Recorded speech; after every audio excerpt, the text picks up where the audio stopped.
లేని వాళ్ళు ఇలా కొనుక్కుంటున్నారు. కానీ తెలుగుదేశం పార్టీ నిఖార్సైన నాయకులు కార్యకర్తల మద్దతుతో గెలిచిన ఎవరిని ఎవరు కూడా కొనలేడు. శివరాత్రికి మా పాత ఎడమకాలి చెప్పును కూడా కొనలేరు టీఆర్ఎస్ వాళ్ళని చెప్పి నేను సందర్భంగా చెప్తున్నా.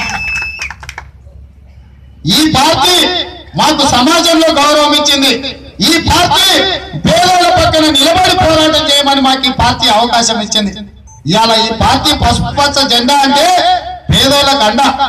ఇవాళ నేను అడుగుతున్న ఒకటే మాట, వాళ్ళు మహిళలకు 75% సీట్లు ఇచ్చినామని.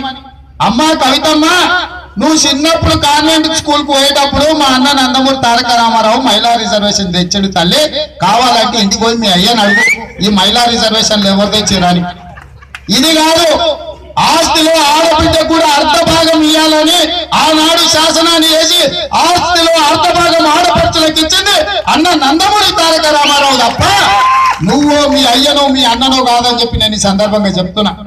ఆస్తిలో భాగమే కాదు, అధికారంలో కూడా సగభాగం ఇవ్వాలని చెప్పి స్థానిక సంస్థల మహిళా రిజర్వేషన్ తీసుకొచ్చి సర్పంచ్లను, ఎంపీటీసీలను, ఎంపీపీలను, జెడ్పీటీసీలను, జిల్లా పరిషత్ చైర్మన్లను చేసిన చరిత్ర మాది, మా పార్టీది. మేము మహిళా రిజర్వేషన్ దేవటే ఇలా మా సోదరిమణి ఎంపీపై ఇక్కడ వచ్చి దర్జాగా కుర్చీలో కూర్చోగలిగింది.